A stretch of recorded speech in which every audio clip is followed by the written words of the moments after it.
শুভ সকাল বন্ধুরা, তোমরা কেমন আছো? আশা করি খুব ভালো আছো। আমিও খুব ভালো আছি।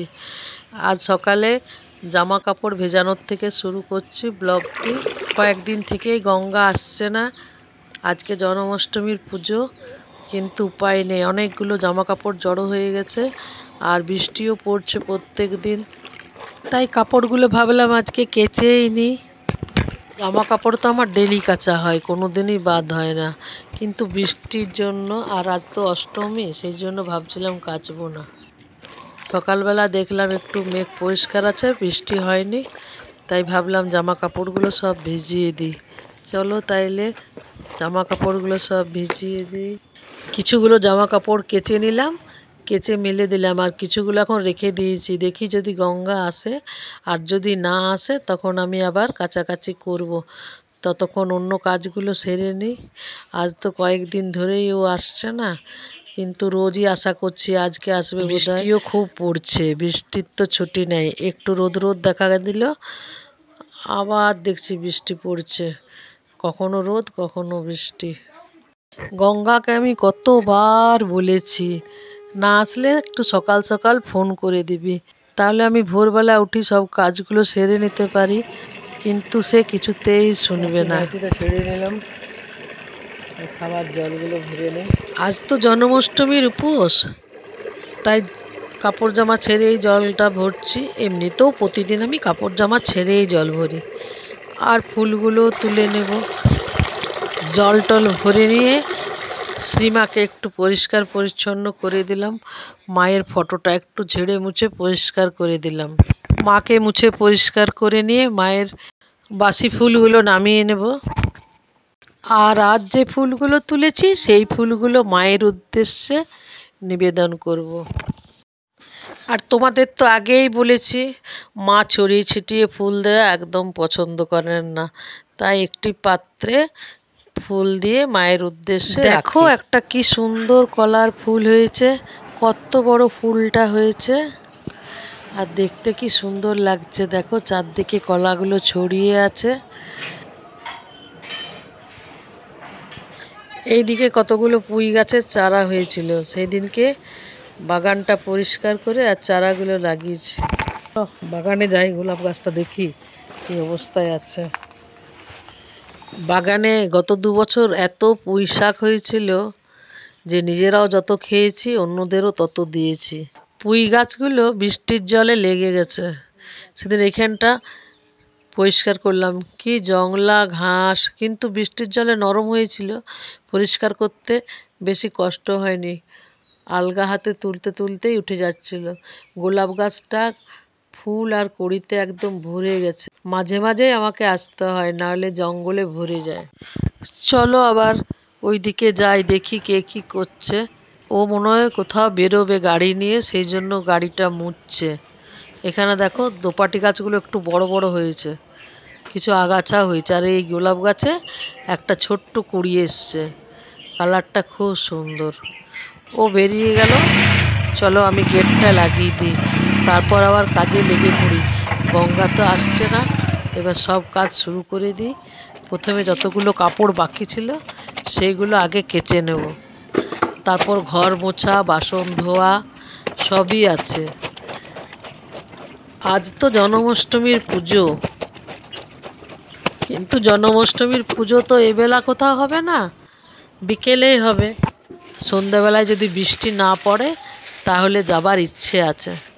উঠোনটা আগে ঝাড় দিয়ে নিই, তারপর সব বাসনগুলো ঘরে তুলে আগে ঘরটা মুছে নেব, তারপর বাসন ধুয়ে আর স্নানটা সেরে নেব। কাপড় জামাগুলো শুকোলে হয়, যা বৃষ্টি পড়ছে অনবরত। প্রায় 1 মাস হলো সেই এক্সিবিশন থেকে শুরু হয়েছে। বৃষ্টি বৃষ্টি বৃষ্টি আর ছাড়ে না। বৃষ্টি হওয়া ভালো, কিন্তু তা বলে এরকমভাবে এই বছর যেমন শীত পড়েছিল সেরকম বর্ষা পড়ছে, আর গরমও সেই রকম পড়ছে। গরমকালেও খুব কষ্ট পাওয়া গেল। যাদের এসি ছিল না অনেকেই এবার এসি নিয়ে নিয়েছে। আর এই বৃষ্টিতে কাপড় মেলার কত কষ্ট। আমাদের ওই পাশে ঘর আছে, তাই দোতলার উপরে ফাঁকা রুমে আমরা সব কাপড়গুলো মেলে দিই। জায়গা নেই মেলা, তাদের কি কষ্ট, তাদের কাপড় জামা কিভাবে শুকোবে বলুন। ঘর মোছা প্রায় শেষ হয়ে গেল, এবারে গিয়ে বাসনগুলো ধুয়ে নেব। এদিকে অনলাইনে দেখছি মেয়ের একটি পার্সেল এসেছে। মেয়ের বলা ভুল হবে, আমারই। দেখুন কতগুলো বাসন আছে, এখন এইগুলো সব ধুয়ে নেব। যাই হোক, এই মেয়ের পার্সেল বলছিলাম, যেটা মেয়ে আমার জন্য অর্ডার করে দিয়েছে। যখন কারেন্ট থাকে না কিংবা হঠাৎ করে খুব দরকার হলো, তখন মশলা যেন বাটতে কষ্ট হয়, তো সেই জন্য যাতে মশলাটা রেডি করতে পারি, সেই কারণে এই যে দুটো বক্স আছে, এটা বড়টা আর এক ছোট্ট আছে। এটা দিয়ে ওই শরবত টরবতও করা যাবে, আর এটা দিয়ে মশলাটা বাটা যাবে। আপনি কেটেও নিতে পারেন ছোট ছোট করে, আবার বারবার এটি ব্যবহার করে একটু গুঁড়ো গুঁড়ো মতোও করে নিতে পারেন, যেমন আদা, রসুন, পেঁয়াজ, টমেটো, কাঁচা লঙ্কা, এইসবগুলো। জন্মাষ্টমীর দিনে একটা আমি ভালো সুন্দর গিফট পেলাম, কি বলুন। মেয়েরা মাঝে মাঝেই যতটা পারে আমাকে গিফট করে। আমি সবসময় কাজের জিনিসগুলোই নিই, যেমন ঘর মোছার ডান্ডা। যাই হোক, চান টান সেরে নিলাম, দিয়ে পুজো করে নিলাম। আজকে তো দেরি হয়ে গেছে আমার খুব, কিন্তু বাড়িতে আমার এমনি গোপাল না থাকলেও যেটুকুনি যা আছে সেইটাই তো পুজো করতে হবে। আজকে গোপালের বার্থডে বলে কথা, তাই গোপালকে একটু সুন্দর করে সাজালাম, আর গোপালের প্রিয় লাড্ডু দিলাম ভোগ নিবেদন করে। আর সব ঠাকুরকেই পুজো করে নিলাম, ভোলা বাবাকেও পুজো করে নিলাম, সবাইকে সুন্দর করে সাজিয়ে দিলাম। আজ অনেক ফুল তুলেছিলাম। তারপর আমি রান্না চাপালাম। দেখছো আবার কেমন বৃষ্টি শুরু হলো। আজ তো গোপালের জন্মদিন, আজ তো বৃষ্টি হবেই। এদিকে আমি আর আমার বড় মেয়ে উপোস করেছি, দিয়ে সাবু ভিজিয়ে দিলাম। সাবুটাকে ভালো করে ধুয়ে তারপর দুধ দিয়েই ভিজিয়ে দিলাম।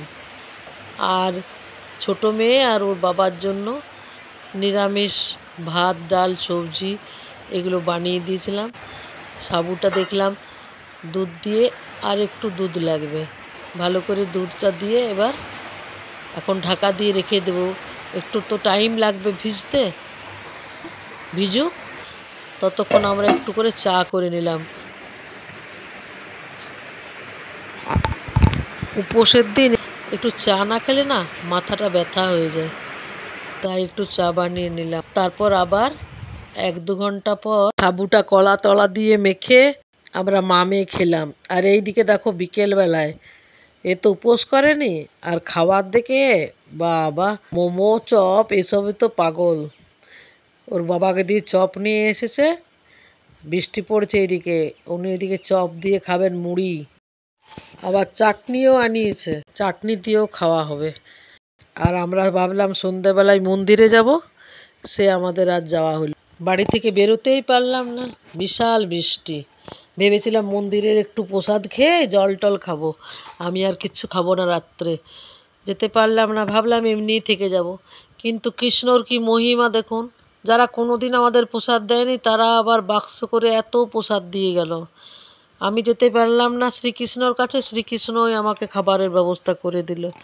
আর এদের জন্য করে দিলাম একটু লুচি, ছোলার ডাল, আর এইসব প্রসাদগুলো ছিল। সবাই আমাকে মানা করে, বলে এখন আর এই উপোসগুলো করো না, এগুলো অষ্টমী পালবে, এমনি লুচি তরকারি খেয়ে তাহলেই হবে। কিন্তু আমার মন মানে না, মনে হয় বছরে একদিন, আর হাতে গুনে কয়টা মাত্র তো উপোস করি। মাঝে মাঝে উপোস করা ভালো বলুন। আগেকার দিনে সাধু সন্ন্যাসীরা তো বলে গেছেন মাঝে মাঝে অন্তত সপ্তাহে একদিন উপোস করা উচিত, তাহলে শরীর ভালো থাকে।